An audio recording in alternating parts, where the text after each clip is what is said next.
Bonjour et bienvenue aux actualités TVCO. Au sommaire cette semaine, on discute du nouveau schéma d'aménagement de la ville de Baie-Saint-Paul avec la directrice de l'urbanisme. La Fondation de l'hôpital de Baie-Saint-Paul vous attend au marché de Noël. Le nouveau propriétaire du Mont-Grand-Fond présente son plan de développement. Incursion dans le monde de l'enneigement au massif de Charlevoix. Le Musée d'art contemporain de Baie-Saint-Paul dévoile ses nouvelles expositions. Le Chœur polyphonique vous invite aux Fantaisies du cœur. Et la microbrasserie de Charlevoix célèbre ses 25 ans. Bonne émission!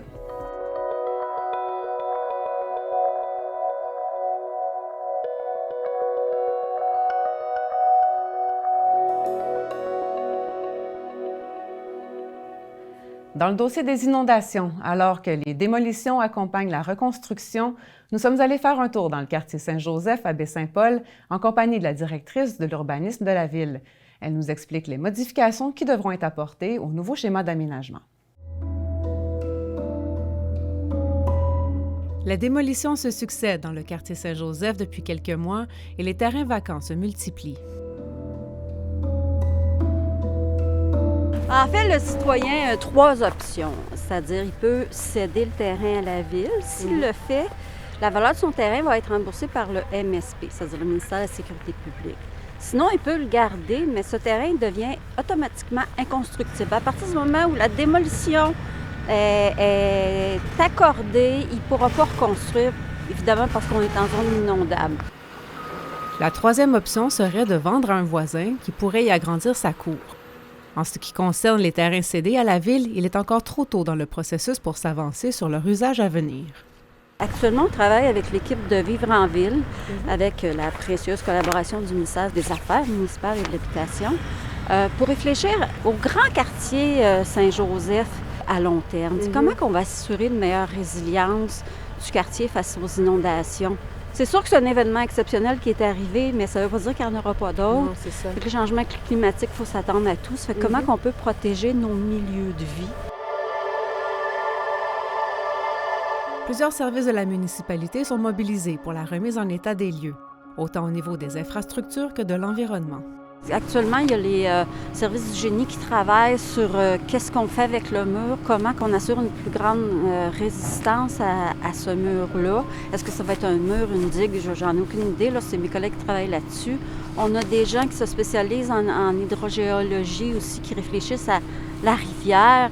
Est-ce qu'on lui donne des zones de liberté pour qu'elle puisse s'élargir en cas d'inondation? Si oui, à quel endroit? Puis ça, il faut la penser dans toute sa longueur, la rivière. Il faut penser les affluents de la rivière aussi. Ça fait que c'est comme un énorme travail. Puis nous, notre domaine, on réfléchit aux solutions urbanistiques, architecturales, puis au niveau aussi de l'aménagement. L'organisme Vivre en Ville, qui accompagne la municipalité dans ses réflexions, s'inspire de modèles déjà existants dans le monde et qui ont fait leurs preuves pour conseiller la ville de Baie-Saint-Paul sur son nouvel aménagement des zones inondables. Par exemple, les entrées de stationnement pourraient être faites de surface alvéolée pour un meilleur écoulement des eaux. On va peut-être réussir à travailler aussi avec Architecture sans frontières, qui ont une belle expertise là-dessus. Okay. Ça va nous permettre de dire qu'est-ce qu'on fait avec l'ensemble du quartier, comment qu'on aménage les terrains vacants. Selon Diane Lemire, tout est encore possible. Les solutions existent et elles seront toutes évaluées.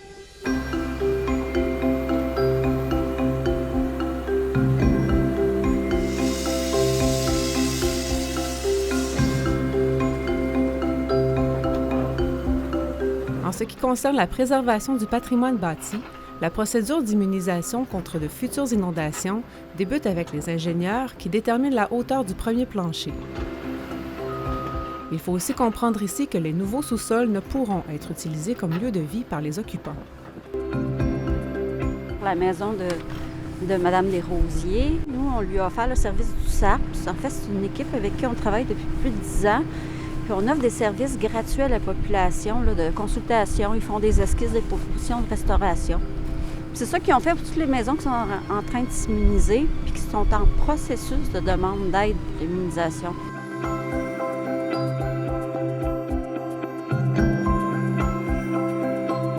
Ce qui est important pour nous, c'est évidemment que nos citoyens soient en sécurité, mais que le fait de rehausser le bâtiment, il ne pas minimiser la préservation du bâtiment patrimonial. Fait que dans le cas de Louise, son revêtement va descendre plus bas que la hauteur de ses fondations. Okay. Donc, ça va couvrir ça, puis avoir une belle galerie en façade. Ça va être vraiment, vraiment bien intégré. Diane Lemire souligne au passage que la Ville est présente et disponible pour aider les sinistrés dans leur démarche auprès des ministères et qu'il ne faut surtout pas hésiter à demander de l'aide. La Fondation de l'hôpital de Baie-Saint-Paul invite la population à les rencontrer à l'occasion du marché de Noël qui prend place cette semaine. Isabelle Dionne nous en dit davantage. Isabelle Dionne, bonjour. Bonjour. Donc, vous êtes la directrice générale de la Fondation de l'hôpital de Baie-Saint-Paul. Vous venez nous parler de votre présence au marché de Noël de Baie-Saint-Paul du 1er au 10 décembre. Dans le cadre de quelle campagne de donation vous faites ça? Bien, c'est pas dans le cadre d'une campagne spéciale, en fait. À chaque année, on est évidemment en campagne de financement, mais je pense que c'est une belle occasion d'être au marché de Noël, de rencontrer les gens de Baie-Saint-Paul, puis de leur dire, bien, regardez qu'est-ce qu'on fait avec vos dons, parce que on l'explique pas toujours. Hein? Souvent, on fait nos campagnes, la campagne TACO, les gens savaient c'est une grosse campagne, les gens savaient, mais comme actuellement, on est en notre publipostage. Donc, c'est notre sollicitation postale. Puis les gens, bien, ils nous donnent avec beaucoup de générosité. Oui, ça fonctionne. On ne repasse pas encore un autre thème à 50 cents pour dire « Avec votre don, on a fait ça ». Donc, aller à la rencontre des gens dans la population, bien, c'est leur expliquer aussi qu'est-ce qu'on fait avec ces dons-là dans l'hôpital. Et là, vous avez un partenaire important cette année. C'est quoi l'importance de Cogeco dans cette année? Bien, en fait, Cogeco a vraiment fait preuve d'une grande générosité. Ils nous ont téléphoné, ils ont dit « On sait que vous êtes au marché de Noël. Vous avez une cause qui est importante, soutenir la santé, les établissements du CIUS ici dans Baie-Saint-Paul. Donc, on va vous faire un don de toutou. Donc, tous ceux qui vous feront un dollar de 25 $ et plus, vous pourrez leur donner un petit toutou. Puis vraiment, là, tout je dis, ils sont tous doux. On a vraiment envie de les avoir. Fait que c'était vraiment apprécié parce que ça n'arrive pas souvent que des partenaires, tu sais, des gens d'affaires nous appellent puis nous disent on vous encourage. C'est eux qui viennent vers vous. Souvent, on est plus en mode sollicitation. S'il vous plaît, pourriez-vous... Ben oui. Oui, fait que là, c'est une belle surprise. Ben oui, une belle collaboration. Oui. Il y a l'École Forget aussi qui participe dans le cadre du marché de Noël. On parle de petits trésors. C'est quoi les petits trésors? Petits trésors. En fait, avec les élèves de 4e année, ma collègue Catherine est allée avec eux. Ils ont fait des petites cartes de Noël. Je pense qu'on a 5 modèles différents. Je ne les ai pas avec moi aujourd'hui parce que Catherine les garde précieusement avec elle pour monter le kiosque. Mais on a 5 modèles de cartes qu'on a fait avec ces enfants-là. Des cartes de souhait. Des cartes de Noël, qu'on a fait avec eux. Et ils se vendent 10 $ chaque. Donc, au marché de Noël, vous allez pouvoir trouver ça. On a également fait avec les résidents du CHSLD ces beaux calendriers-là. Donc, on a 4 modèles. Tu sais, c'est le même... On le voit ici à l'arrière-plan. C'est des oiseaux sur le bord du fleuve. C'est absolument magnifique. Puis, ben eux, ils ont colorié. Puis, je pense que les élèves aussi de 4e année étaient là avec eux. Vraiment, là, cette classe-là participe beaucoup à des activités avec les aînés du CHSLD. Intergénérationnel. Ça fait du bien et aux personnes âgées et aux jeunes aussi. Puis la Fondation, bon, on aime ça s'immiscer un peu, là, s'inviter dans ces activités-là pour connaître bien la réalité aussi de ces personnes-là. Vous êtes sur le terrain On aussi, est sur le terrain, pour voir c'est quoi leurs besoins, ces personnes âgées-là. Ben oui. Puis on va aussi, tu sais, quand je dis que c'est pas toujours facile pour la Fondation de dire voici ce qu'on a fait avec votre argent, ou on prend pas toujours le temps, ou on n'a pas toujours les moyens de le faire. Bien, on va apporter des choses qu'on a financées. Évidemment, on n'arrive pas avec le TACO, évidemment, on n'arrive pas avec des appareils, là, parce que, bon, on comprend... On ne peut pas tout sortir. On ne peut pas tout sortir, mais justement, au CHSLD, dans la dernière année, on a financé un Cartus. C'est un genre de vélo, de tricycle, tu sais, comme un peu les petits carrosses pour enfants, là, tu sais, pour les sportifs. Ah oui, mais on peut installer... Les big wheels. Genre big wheel, exact. Ça a des grosses roues, c'est ça. Puis on peut installer une personne dans cet appareil-là, dans le Cartus. Donc, tu sais, c'est le département du CHSLD qui en a fait l'acquisition. Ça permet de faire sortir une personne à mobilité réduite oui. de façon active. Leurs enfants, peu importe, des bénévoles, vont chercher monsieur, madame, font une tournée, descendent au bord du fleuve, reviennent pour ceux qui sont en forme, reviennent, mais sinon, on est entouré de pistes cyclables ici, donc c'est magnifique. Oui, surtout dans le secteur de l'hôpital. Ben oui. Puis là, il y a des freins. En tout cas, c'est super sécuritaire, puis ça a été vraiment utilisé. Je pense qu'on va l'avoir ce week-end. OK. C'est supposé, en tout cas. Donc, l'hiver, ça marche aussi, là? Dans L'hiver, moins, parce qu'on veut qu'il reste beau longtemps, puis en santé longtemps, puis avec le calcium, ben c'est... Fait que là, c'est une sortie spéciale pour le marché de Noël. Sinon aussi, au CHSLD, on a fait l'acquisition il y a quelques années de petits animaux robotisés qui fait un peu office de zoothérapie. Tu sais, vous savez, les personnes âgées, des fois, les personnes qui habitent au CHSLD, ils ont des troubles cognitifs, des fois, la tête est puis toute là. Puis ces petits animaux-là, ben ça les apaise. Une interaction. Oui, tout à fait. Même s'ils ne sont pas de chair et d'os? Même s'ils ne sont pas de chair et d'os. Je sais qu'il y a également des ateliers de zoothérapie, mais juste ces petits animaux-là, mécanisés, ça fait... c'est vraiment apaisant pour ces personnes-là. Là, on les aura probablement pas en fin de semaine, mais on a des bébés aussi. Des bébés? Des bébés. Bien là, c'est des poupées, mais qui ressemblent vraiment beaucoup à des bébés. Puis pour avoir participé à des activités au CHSLD, il y a des grands-mamans qui font manger du gâteau à leurs bébés. Ah oui, c'est comme un besoin c'est vraiment apaisant. Je pense que quand la démence ou l'Alzheimer vraiment a avancé dans le parcours de ces aînés-là, ils reviennent en arrière, hein?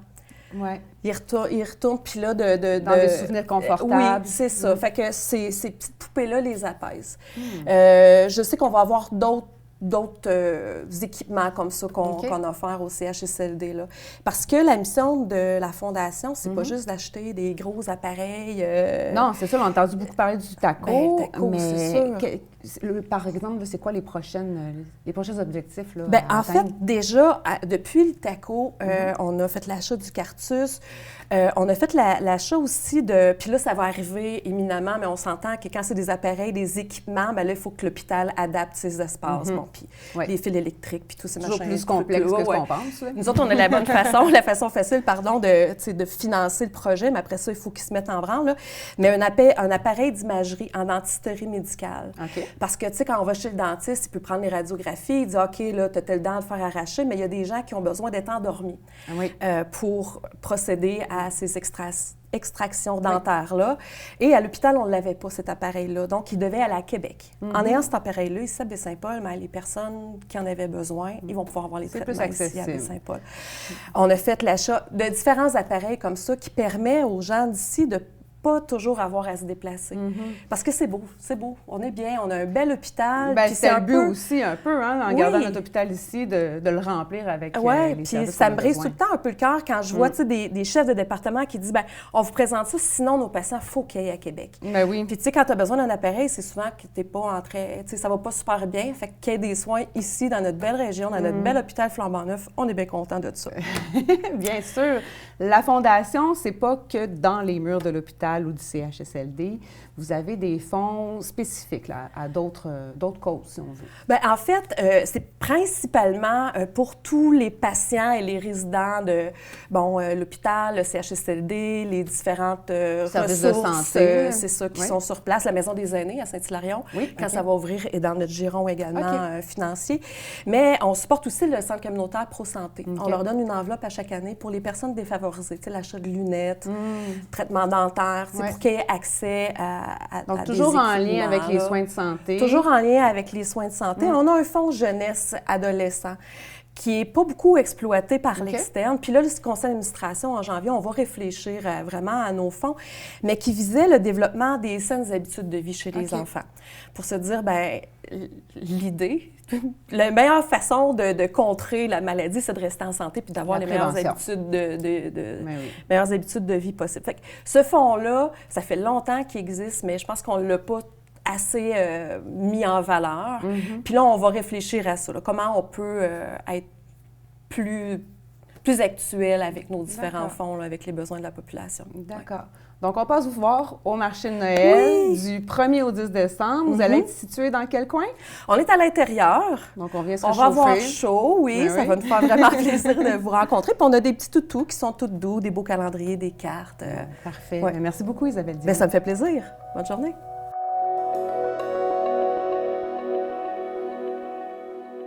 Les stations de ski de la région étaient dans leurs derniers préparatifs cette semaine avant la grande ouverture du 2 décembre. Nous sommes allés visiter les 2 sommets de Charlevoix, en commençant par le nouveau propriétaire du Mont-Grand-Fond qui dévoile son plan de développement. Donc je me présente, Christian Marche, je suis le président de la Compagnie des montagnes du ski du Québec qui est la maison mère, la nouvelle maison mère donc, de Mont-Grand-Fond Inc. Donc c'est un saut important pour Mont-Grand-Fond qui passe finalement d'un statut municipal à un statut privé, avec à la clé un plan d'investissement ambitieux. Le nouveau propriétaire du Mont-Grand-Fond compte investir pas moins de 55 millions de dollars au cours des prochaines années pour transformer le centre de ski en une destination 4 saisons. Dans notre plan de développement, on a prévu 2 choses. On a prévu de développer la partie vélo avec un plan vélo montagne et la partie trail, c'est-à-dire course à pied en montagne. Pour la partie vélo, avec le nouveau télésiège, on va pouvoir monter des vélos. Et puis, est prévue la création de pistes de descente et également de pistes de randonnée. Et nous opérons nous-mêmes, en fait, la partie vélo avec un parc de vélos qui sera en location pour ceux qui n'ont pas de vélos, des vélos de montagne électriques ou des vélos de montagne gérés classiques. Pour la partie trail, on a signé une entente de 5 ans reconductible avec Arikana. Donc l'événement Arikana va continuer à se poursuivre sur Mont-Grand-Fond. Plusieurs interventions transformeront le Mont-Grand-Fond au cours des 3 prochaines années. Un nouveau télésiège d'une valeur de 14 millions de dollars sera en opération dès l'an prochain. Une piste de luge sur rail 4 saisons, un belvédère, un parcours d'hébertisme et des sentiers de vélo et de randonnée seront également aménagés. Une somme de 22 millions de dollars sera consacrée à la construction de 30 chalets de ski en mode in and out, ainsi qu'une auberge de montagne d'une capacité de 50 chambres. L'ajout de 6 canons à neige qui sont déjà en opération permet de débuter la saison de ski beaucoup plus tôt que par les années passées. Les premiers équipements qui ont été acquis, c'est 6 nouveaux enneigeurs qui ont été acquis cet automne pour permettre de faire de la neige artificielle à des températures marginales, donc à partir de -2. Donc, ce qui nous a permis vraiment cette année, donc c'est toute la plage d'enneigement là, de -2 à -8, donc la température qu'il fait à peu près à la fin novembre ou dans les nuits du début décembre, que les anciens canons à neige dont ont été équipés le Mont-Grand-Fond ne permettaient pas. Donc, c'était des enneigeurs qui faisaient de la neige à partir de -8. Donc, maintenant, on a des canons qui sont très performants à partir de -2. On a aussi terminé cet été le plan d'amélioration des infrastructures qui avait été débuté avec la Corporation du Parc régional de l'augmentation de la capacité de pompage. On avait travaillé à l'augmentation électrique. On pensait que cette augmentation de capacité-là allait augmenter de 40 % de notre capacité de pompage. On est en train de découvrir qu'on est bien au-delà de ça. Donc, on a augmenté notre capacité de pompage de l'ordre de 50 à 60 % d'après moi. On a aussi fait l'acquisition d'une dameuse neuve cet été. Pour rentabiliser ces investissements, le président compte doubler, d'ici 3 ans, la fréquentation du Mont-Grand-Fond qui pourrait passer de 50 000 visiteurs à 100 jours de ski ou d'activité 4 saisons par année. Mais l'ambition de la Compagnie des montagnes de ski du Québec ne s'arrête pas au Mont-Grand-Fond. Son président a en effet confirmé qu'il se portera acquéreur dès janvier d'une nouvelle station de ski au Québec. La rumeur porte sur le Mont-Saint-Anne. Qu'est-ce que vous venez faire au Québec? Effectivement, on est européens. Qu'est-ce qu'on est venu faire au Québec? Écoutez, on est venu faire pour 2 choses. D'abord parce que dans le monde du ski, vous faites de la neige avec 3 choses essentielles qui sont de l'électricité, de l'eau et des températures. Où est-ce que vous avez dans le monde de l'électricité pas chère? Au Canada grâce à Hydro-Québec. Où est-ce que vous avez de l'eau en grande quantité? Toujours pareil. Au Canada parce que vous avez une réserve d'eau absolument gigantesque. Et puis vous êtes moins touché par le réchauffement climatique qu'on ne l'est en Europe et sur les 2 marchés les plus importants en Europe qui sont le marché français et le marché autrichien. On a créé la Compagnie des montagnes du ski du Québec pour reprendre le plus possible de stations de ski au Québec. Est-ce que je comprends que le Mont-Grand-Fond devient la vitrine du développement que vous voulez faire en Amérique du Nord? Tout à fait. Tout à fait, c'est exactement ça. C'est notre vitrine. Et vous savez, vous n'avez pas besoin de faire... il vaut mieux... César disait, il vaut mieux être le premier dans son village que le second à Rome. Donc il vaut mieux faire super bien une petite montagne que de faire mal une grosse montagne. Alors c'est ici que vous traversez le Rubicon? Peut-être.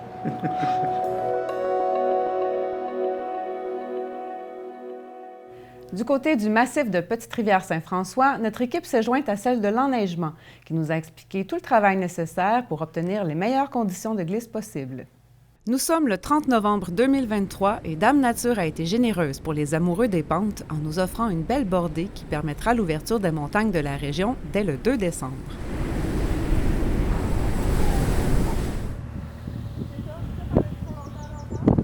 Bienvenue dans la piste Desjardins qui se situe dans le secteur Camboul du massif. Je vais vous expliquer quelque chose tout de suite. On se pose souvent la question, c'est quoi la différence entre un massif et une montagne? Alors, il y en a une. Un massif n'a pas de versant. Donc, on va souvent entendre parler d'un versant nord, un versant ouest, un versant sud. Bien, nous, ici, il n'y a pas de versant. On est un massif, donc il y a seulement un côté du massif qui est exploité, par contre, dans des secteurs différents. Donc là, on se situe dans le secteur Camboul. Okay. Le secteur Camboul, c'est toujours le secteur où on a la neige qui arrive le plus vite dans la saison. Et c'est au Camboul également qu'on a la neige qui quitte le plus tard dans la saison au printemps. Oh oui, moi, le cringué. Alors qu'une équipe s'affaire à démonter les systèmes d'enneigement de la piste Desjardins, Vincent Dufresne nous présente tout le travail effectué depuis le début des opérations il y a une quinzaine de jours. En début de saison comme ça, les premiers envois de neige artificielle qu'on fait, on fait exprès pour le garder vraiment plus mouillé un petit peu, pour créer une base qui permet justement au printemps d'avoir une base solide. On parle souvent, là, dans les conditions de glisse, on va parler de neige poudreuse sur une base ferme. Bien, justement, ce qu'on produit comme neige au début de saison, c'est la base ferme qu'on veut avoir le plus longtemps possible. Puis qu'on veut qu'au printemps, qu'on garde le ski le plus longtemps au fait. C'est aussi que le soleil, quand il va plomber dans la piste, ne vienne pas faire fondre. Donc la neige artificielle est beaucoup plus résistante au soleil que la neige naturelle. Puisque la météo est changeante et que la neige naturelle est toujours la bienvenue, l'équipe d'enneigement doit continuellement s'adapter aux variations de température. Notre équipe, il s'adapte justement à la température. Donc là, aujourd'hui, justement, là, on a une température qui est beaucoup plus douce. Donc là, on arrête l'enneigement. Là, ici, dans le secteur, on l'arrêtait de toute façon, mais il y a des secteurs où, aujourd'hui, on ne fera pas de neige parce qu'on ne produirait pas une qualité de neige qu'on désire. Donc là, on va plutôt planifier l'installation de ce qu'on prévoit pour cette nuit, où on va retomber dans des températures qui sont propices pour l'enneigement. Et cette nuit, bien, on va déployer vraiment les secteurs, donc la petite rivière, le secteur brise-glace au niveau de proximité du Club Med. Donc, on veut vraiment donner l'accès le plus vite possible dans la saison jusqu'à la base de la montagne. Oh oui, moi, le cringué. La quantité de neige, on la calcule en gallons par minute. On appelle ça des GPM là, dans les rapports et tout. Donc, on produit en gallons par minute, là, c'est 4500 gallons par minute qu'on prend d'eau présentement. Pour produire la neige. Sur la montagne, sur le secteur qu'on enneige présentement. Okay. Donc, c'est le maximum de gallons par minute qu'on peut prendre par période d'opération d'enneigement. Donc, c'est ce qui fait en sorte qu'on se déplace secteur par secteur dans la montagne.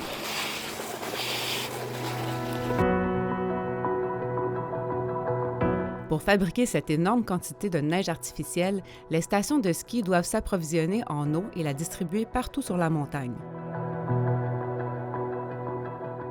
C'est à la station de pompage que prennent place ces opérations. Là, on est dans la station de pompage principale du massif de Charlevoix. Donc, c'est ici vraiment là, que tout se passe au niveau de l'arrivée de l'eau.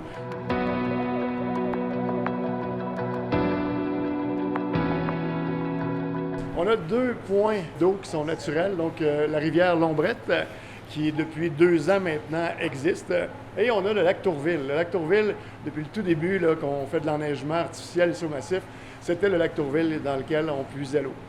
L'eau du lac Tourville, l'eau de la rivière Lombrette s'en vont par conduit des gros tuyaux là, qui ressemblent carrément à ce qu'on voit derrière comme ça.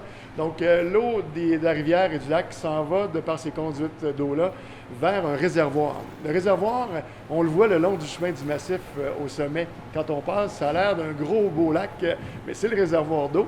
Et de ce réservoir-là qu'on garde toujours plein avec justement l'alimentation en eau des deux cours d'eau, donc la Lombrette et le lac Tourville, bien, on amène cette eau-là du réservoir vers ici, dans la station de pompage. On voit ici, là, sur le tuyau, on voit que c'est écrit que c'est le tuyau principal. Donc, ce tuyau-là, c'est de là qu'arrive l'eau du réservoir. Et après ça, on voit l'ensemble des autres tuyaux, sans faire la nomenclature de chacun, mais chaque tuyau a sa nécessité et envoie l'eau à des endroits précis dans la diffusion, là, dans la montagne.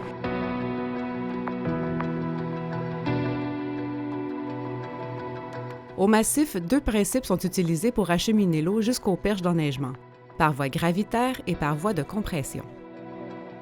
Contrairement au système plus ancien, il n'est plus nécessaire d'ajouter des produits à l'eau pour créer la neige artificielle. C'est plutôt grâce aux systèmes de buses qui sont au bout des perches que la gouttelette d'eau se transforme en flocon au contact de l'air. La beauté des nouveaux systèmes avec les perches, c'est que tout est contrôlé par ordinateur. Donc, la nuance est importante. On produit beaucoup plus rapidement la mise en place de notre enneigement grâce à ces systèmes-là qui sont toutes faites là, vraiment propulsées avec un logiciel. Donc, à même mon bureau, je peux décider que on voit, exemple, la météo. OK, là, le secteur de la piste Desjardins, oh, la météo, elle nous indique qu'on tombe à -8 maintenant. Tandis que là, pendant qu'on est en train d'enneiger dans la Gagnon, par exemple, dans la Gagnon, on voit que la météo est à -4. Donc, les perches automatisées dans ces deux secteurs-là font en sorte que de l'ordinateur, j'arrête la propulsion d'eau dans les perches où il fait -4, puis je décide que j'envoie ça là où il fait -8 pour avoir une meilleure qualité de neige. Ces nouveaux systèmes dernier cri, appelés Snowfy, côtoient tout de même des systèmes plus anciens comme le canon Turbo-Cristal, qui reste toujours utile dans certaines circonstances. Les endroits qui sont avec une proximité des bâtiments ou des endroits plus restreints, on va utiliser ce type de canon-là. C'est ce qu'on fait ici justement pour amener l'enneigement au niveau qu'on se doit d'avoir pour l'ouverture de samedi. Dernière étape de la préparation des pistes, le damage vise non seulement à aplanir les pistes, mais aussi à bonifier l'expérience de glisse des visiteurs. On voit présentement le travail de notre dameur. La machine dans laquelle il se trouve, c'est une Bison, donc de la marque Prinote, qui est notre partenaire au niveau de tout ce qui est damage ici sur la montagne.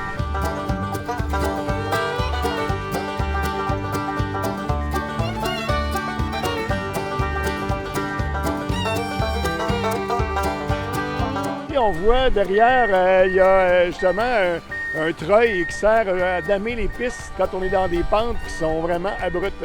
Donc, on va s'attacher avec le câble du treuil après les prises qu'il y a dans les pistes. Et la dameuse, elle, il faut toujours remonter la neige vers le haut de la montagne parce que automatiquement, les gens en skiant descendent la neige. Donc, ça prend le treuil pour aider la machine à se tirer et on pousse la neige vers le haut. On repasse ce qu'on appelle la fraise. Donc ça, c'est les couteaux qui font le beau corduroy qu'on voit derrière.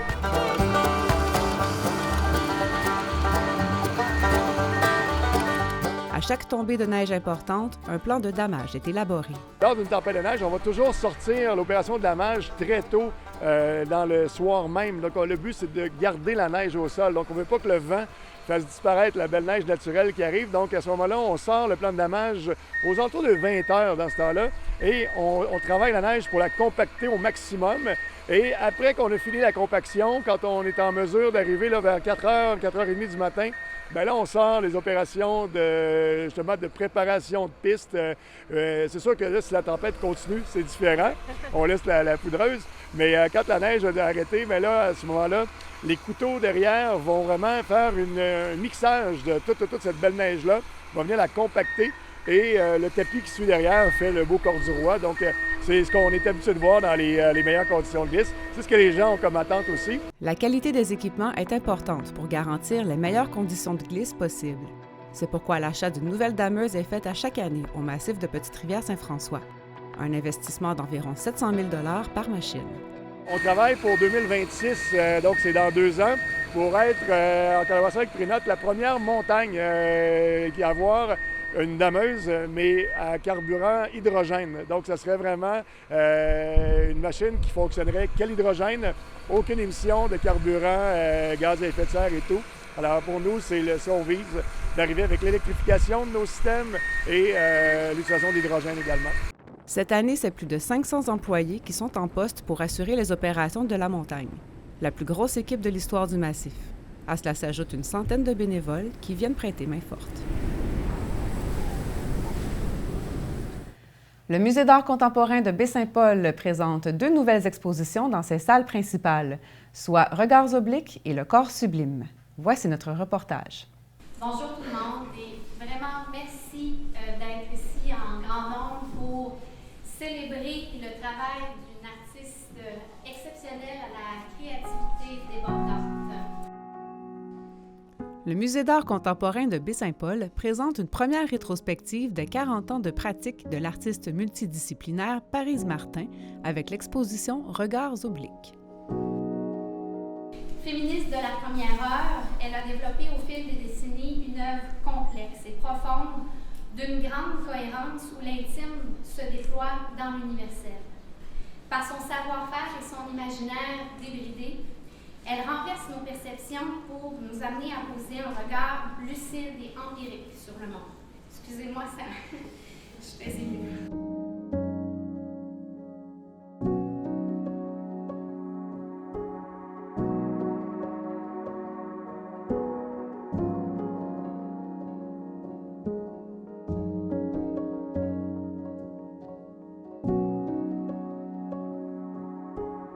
Audrey a fait énormément de travail pour retrouver les œuvres avec Paryse. Puis après ça, bien, c'est nous de l'autre bord. On a fait les conventions. Tu sais, c'est rare qu'on a autant de prêteurs que ça. Là. 30 prêteurs, c'est beaucoup.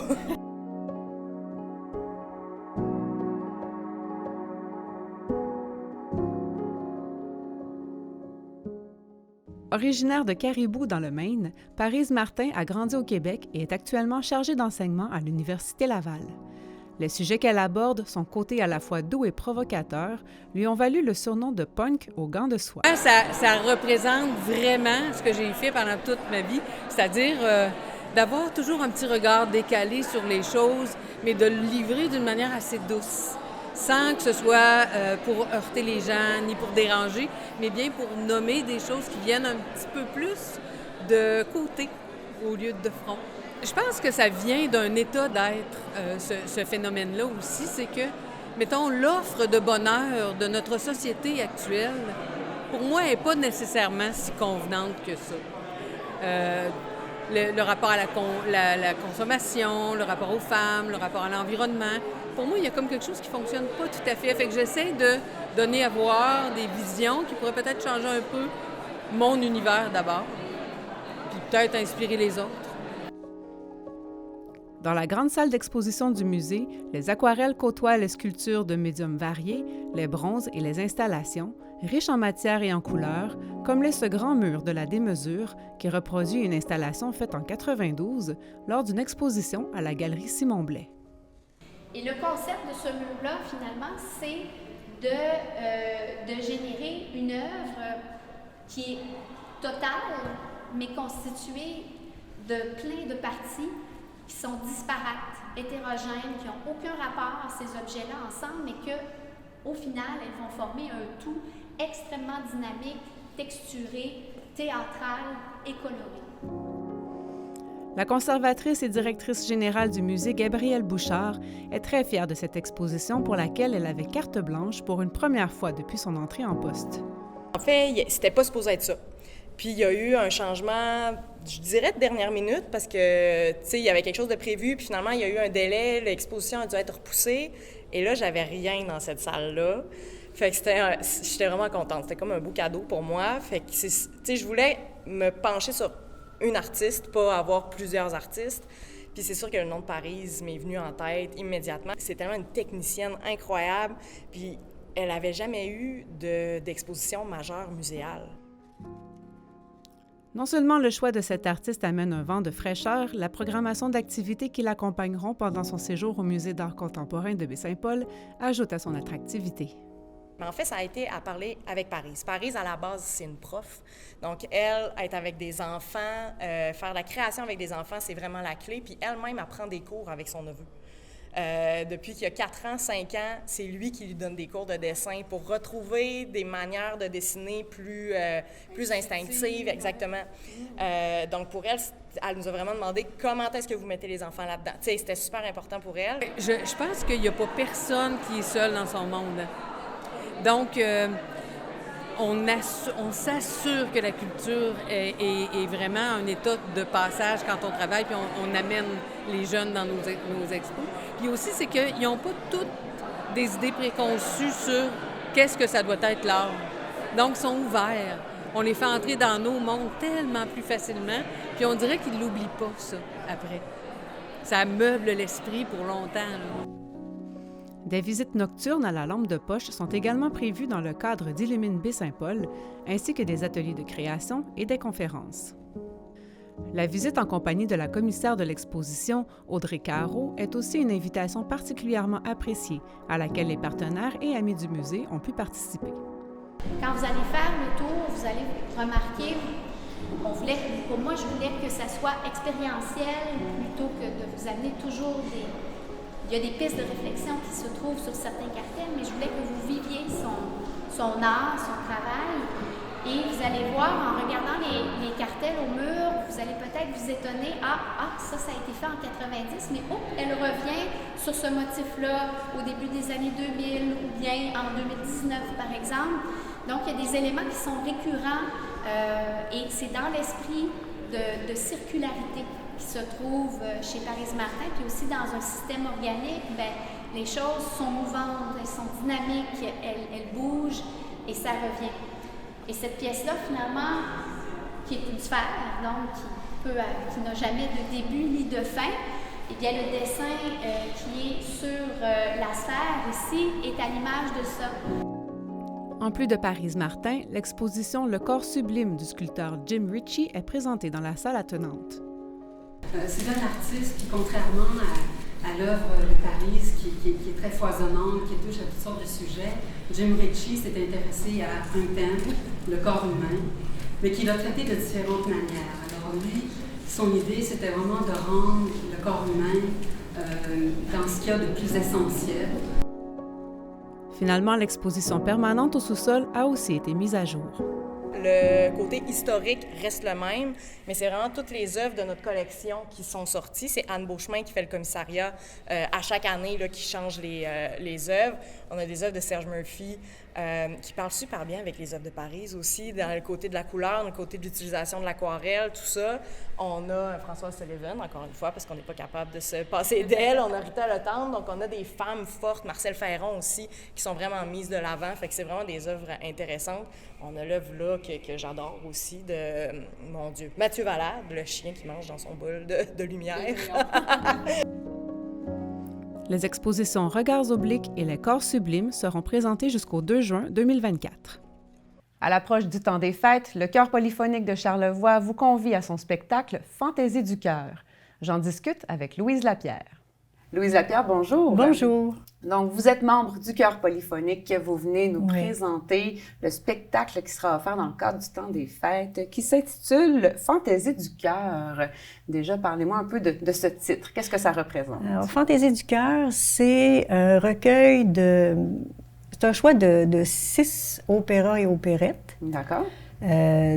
Qui datent des années 1800, mais qui sont toutes des opéras comiques. Dans lesquels les airs sont très, très connus. Okay. Il suffit d'entendre les premières notes et puis tout de suite, les gens vont reconnaître ces airs-là. D'accord. Déjà, opéra, opérette, c'est quoi la distinction entre les deux styles? En fait, l'opérette, c'est une pièce qui est beaucoup plus légère, dans laquelle il y a plus de comédie. Alors que l'opéra est un petit peu plus dramatique, élaboré et dramatique surtout. Là. Dans l'opérette, il y a de la chanson, il y a beaucoup de fantaisie, il y a beaucoup de choses comiques, il y a presque du burlesque parfois. Alors que dans l'opéra, tout est sombre et et profond. D'accord. Donc là, on est dans la légèreté. Là, on est dans la légèreté, oui. Pour le temps des fêtes, on est dans la légèreté. Est-ce que c'est en français, le répertoire? En fait, il y a des airs qui vont être chantés dans différentes langues. Il va y en avoir en allemand et en italien, mais aussi beaucoup en français. Mais très accessible, donc des airs qu'on connaît. Oui, oui, ce sont des choses très, très accessibles. Il y a des airs de Carmen, le Toreador, c'est un grand classique. Là. Oui. Alors, ces airs-là, vous allez les reconnaître. Il y a des airs de grands musiciens aussi qui ont marqué le temps, comme je parle, le Chœur des Hébreux. Ça, c'est un air que tout le monde aime. Des fois, le titre nous dit rien. Il ne nous dit pas grand-chose, mais aussitôt qu'on entend la première note, et là, on reconnaît, puis on repart dans nos souvenirs. Puis, le chœur, est-ce qu'il est accompagné pour ce spectacle-là ou c'est seulement les choristes là, qui sont présents? Nous allons être accompagnés de 2 pianistes, René Gagnon et Michel Bellé. Et nous allons être accompagnés également de solistes. Qui sont invités au chœur? En fait, ils vont chanter avec nous en chœur et ils vont avoir des pièces qui leur sont dédiées, tout à fait. Donc, et ces choristes sont Marc-André Caron, qui est avec nous depuis le début du chœur, et Louis-Charles Gagnon. Louis-Charles Gagnon. Louis-Charles Gagnon. Ce sont, pour ce qui est de Marc-André, c'est un étudiant de Sylvain Landry, notre chef. C'est avec lui qui a monté sa carrière, puis qui fait maintenant carrière à l'Opéra de Québec. Oui, parce que là, il faut dire qu'il y a des professionnels dans le chœur. Oui. C'est un chœur de haut niveau. C'est un chœur de niveau supérieur, je dirais. Oui. Marc-André et Louis-Charles, ce sont 2 chanteurs d'opéra classiques qui font carrière à Québec. Puis là, vous êtes à combien de choristes présentement dans le chœur? On est une trentaine. OK. Une trentaine. Hommes et femmes. Hommes et femmes, oui. Et puis là, vous recherchez des membres. Toujours. on recherche toujours des voix d'hommes. C'est très important de... Les hommes sont moins présents? Les hommes sont moins... de quantité au niveau de ces voix-là? On a besoin de voix d'hommes. On en manque. On n'a pas beaucoup d'hommes qui viennent travailler avec nous. Et c'est très dommage parce qu'on a des très belles choses qu'on aimerait faire, mais vu qu'on n'a pas suffisamment de monsieur pour chanter, bien, on est obligé de changer. Ça limite le répertoire. Ça limite le répertoire, malheureusement. Et c'est quoi le processus là, pour rentrer dans le chœur, vu que c'est quand même de très haut niveau? Il y a des auditions? En fait, il faut se présenter. Et, en fait, bien entendu, il faut qu'on entende la voix. Là, mais en fait, il y a le directeur de chœur et la directrice adjointe vont entendre les protagonistes. Oui. En fait, ils ont à faire une petite audition. Ce n'est pas quelque chose de très élaboré, mais au moins pour qu'on entende la voix, qu'on entende l'étendue, surtout l'étendue de la voix. Est-ce que c'est une période particulière là, qui est réservée à ce recrutement-là? Idéalement, on aimerait que, comme par exemple, en août prochain, s'il y a des gens qui sont intéressés à participer à la prochaine saison, qui viennent nous rencontrer au mois d'août ou au mois de septembre, ou plus tard, à la mi-septembre, pour nous faire part de leur intérêt à participer à nos pratiques. Oui, comme s'ils n'arrivent pas en plein milieu d'une ben non, saison, parce que c'est un petit peu compliqué, là, puis il y a quand même beaucoup de préparation qu'on fait avant un spectacle, alors c'est important que la personne soit au même niveau là, que de travail. Oui. J'aimerais savoir, dites-moi, là, vous, le chanter dans un chœur, là, qu'est-ce que ça vous fait? Moi, chanter dans un chœur, c'est une libération. Oui? Oui, c'est vraiment une libération. Se donner le cœur d'apprendre ça, là, de lire ça, d'apprendre ça, de lire sur l'œuvre, de lire sur le compositeur, d'apprendre les notes. Ensuite de ça, de chanter avec les choristes, mettre de l'émotion par la suite, moduler, préparer, refaire et refaire et refaire jusqu'à atteindre un niveau demandé, un niveau que le chef nous aide à atteindre. C'est quelque chose de très gratifiant. C'est une belle discipline et c'est plus que simplement chanter. Il y a toute la recherche autour de ça, la découverte. En fait, on fait chacun notre travail à notre goût. On fait nos recherches à notre goût. Mais moi, personnellement, je trouve que chanter, il faut savoir qu'est-ce qu'on chante, il faut savoir ce que le compositeur voulait dire. Alors, c'est important de faire une recherche et de connaître l'œuvre, de connaître les enjeux, de connaître, la comprendre. Oui, bien entendu, la comprendre, c'est très important. Ben oui. Donc, on va revenir au spectacle Fantaisie du cœur. Quand est-ce que c'est présenté exactement? Ce sera présenté le 10 décembre prochain à l'église de Pointe-au-Pic à 14h en après-midi. D'accord. Donc, une représentation seulement. Une seule représentation seulement. 1h15, 1h30 d'envoûtement. D'envoûtement. On a nos opérettes, mais on a aussi 2 comédies musicales, des airs de comédie musicale qui vont tout de suite accrocher le public, là, certainement. Donc, c'est ouvert à tout le monde, petits et grands. Oui, c'est ouvert à tout le monde. C'est une musique mondiale, c'est des airs connus, des airs aimés, des airs qu'on a entendus à multiples reprises, des airs qui ont été aussi parodiés. Ça fera sourire. Ça va faire sourire souvent. D'accord. Pour terminer, est-ce qu'on doit se procurer des billets?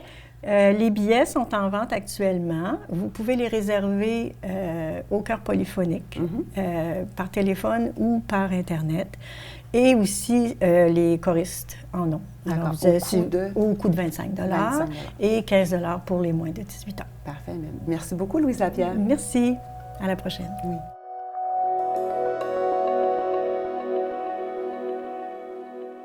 La microbrasserie de Charlevoix fête ses 25 ans et pour l'occasion, une exposition inédite est présentée à la mezzanine du Musée d'art contemporain de Baie-Saint-Paul. En voici un aperçu. Pour célébrer ses 25 ans, la microbrasserie de Charlevoix, en partenariat avec le Musée d'art contemporain de Baie-Saint-Paul, présente l'exposition 25 ans à se faire brasser. Je ne sais pas si vous le savez, mais c'est très inhabituel pour une entreprise comme ça de se tourner vers un artiste en art visuel. C'est vraiment une belle marque de respect, c'est une belle collaboration à faire, puis je trouve ça vraiment super de mettre ça de l'avant dans le musée, puis qu'il soit tourné vraiment vers des artistes professionnels pour leur visuel depuis 25 ans.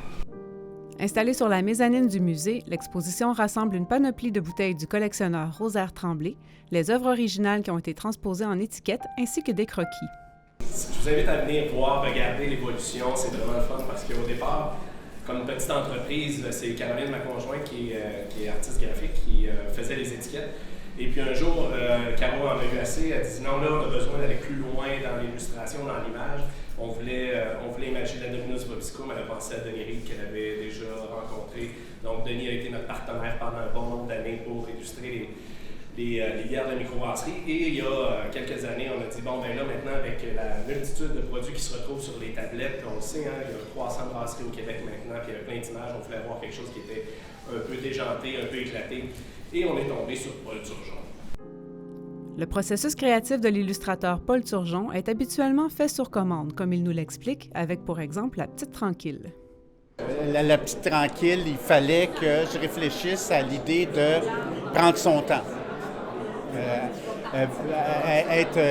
Pas être trop speedé, tout ça. Alors, j'ai dû faire, on le voit ici, j'ai fait beaucoup de versions. En fait, c'est pas toutes les versions. Alors, on y allait. Alors, j'essaie de trouver des choses, un chat qui se repose, il n'y a rien qui inspire plus la tranquillité, le bien-être. J'ai essayé, évidemment, l'animal le paresseux. Alors, j'essaie toutes sortes de choses qui ont rapport au fait de prendre ça cool. Et puis, à un moment donné, ils m'ont dit, peut-être on aimerait ça que, finalement, La Petite Tranquille soit une petite tannante. Alors là, je m'en vais dans d'autres directions. Alors, j'essaie toutes sortes de choses différentes pour finalement revenir avec la tortue. À l'inverse, les artistes en art visuel comme Denis Reed ont moins l'habitude de travailler de cette façon. Pour lui, c'était une démarche artistique complètement différente. En fait, quand j'ai rencontré Frédéric pour faire les illustrations de ces tableaux-là, en fait de bière, il m'avait dit, mais j'aimerais savoir une image de Baie-Saint-Paul, puis une image aussi des Hautes-Gorges de la rivière Malbaie. J'ai dit, OK, parfait, je pars avec ça. Puis, je sais pas qu'est-ce qui s'est passé. J'ai eu l'impression de rentrer dans son cerveau. Et puis, quand je suis arrivé avec les croquis la semaine d'après, il a dit, on va c'est en plein ça que je vais avoir. Non, je trouvais le challenge intéressant, parce que puis faire des commandes, c'est pas toujours le fun des fois pour les artistes, là. Mais vu qu'il m'a comme laissé ouvert, j'ai embarqué dedans, puis j'ai vraiment eu du fun. Les œuvres des artistes locaux Jean-François Racine et Mélissa Deschaines, qui ont aussi contribué à l'évolution visuelle de la marque, sont également exposées. On l'a dit tantôt, il y a beaucoup d'esquisses parfois qui sont faites pour une image retenue. Mais on se le dit souvent avec Frédéric et avec Caroline et toute l'équipe avec qui je travaille. Parfois, pour une bière, ils vont dire cette esquisse-là, c'est pas vraiment ce qu'on recherche, mais on l'aime beaucoup. Fait qu'on aimerait peut-être l'utiliser pour notre bière. Paul Turgeon, qui est l'actuel illustrateur de la microbrasserie depuis 2018, a à ce jour créé plus d'une centaine de personnages pour l'entreprise. On a fait quelque chose d'assez spécial. Je pense que ça ne s'était jamais fait au Québec. Ça fait des années qu'on demande à des illustrateurs d'imager ce qu'on a en tête quand on déguste une bière. On leur parle du produit, puis ils nous font des dessins. Et puis on a eu l'idée cette année, on a dit, Paul, fais-nous un dessin. Et puis nous, avec l'équipe, on va créer une recette, puis on va faire une bière qui va, à notre avis, représenter l'image que tu nous as faite. Et c'est celle que vous pouvez écouter présentement, qui est en haut, qui s'appelle la Enigma. Et puis, Paul, au moment où on a fait ça, on lui avait demandé d'écrire sur un papier, envoie-nous dans une enveloppe, qu'est-ce que tu penses que ça va être la bière. Puis tantôt, il va nous dévoiler ça. On va ouvrir l'enveloppe et on va savoir qu'est-ce qu'il y a en tête et voir si les créateurs de la brasserie ont été aussi fins que lui quand il fait des images.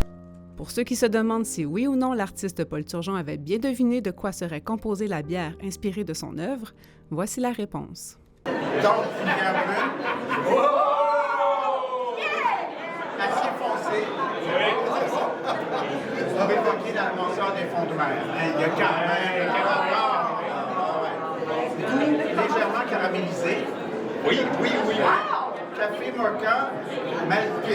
Oui, c'est bon café, mais pas café. Ouais. J'avais mis 7,5% d'alcool. Je suis pas loin. Elle est à 8,5%. Quand même. Donc, relativement fort pour suggérer qu'il reste des profondeurs.